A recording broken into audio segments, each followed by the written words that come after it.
So Bhaskar గారికి ఆ blue కి మధ్యలో ఉన్న అంటే సెంటర్ లో ఉన్న పింక్ బలూన్ ఎవరితో డాన్స్ చేయాలని ఉంది చెప్పు. ఆ డి అమ్మాయి. ఆ డి అమ్మాయితో డాన్స్ చేయాలని ఉంది.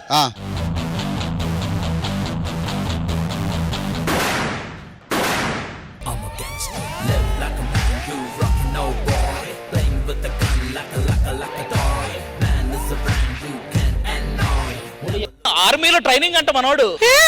భాస్కర్ గారు సీరియస్ మేడం, మీరు ఏ బెలూన్ చెప్పినా ఆ బెలూన్ కొడతా. సరే ట్రైనింగ్ కావచ్చు ఏదైనా కావచ్చు, ఫస్ట్ మాత్రం పింక్ పగిలింది కాబట్టి రిషిక. ఆహా వెలుగు, ఆహా మ్యూజిక్.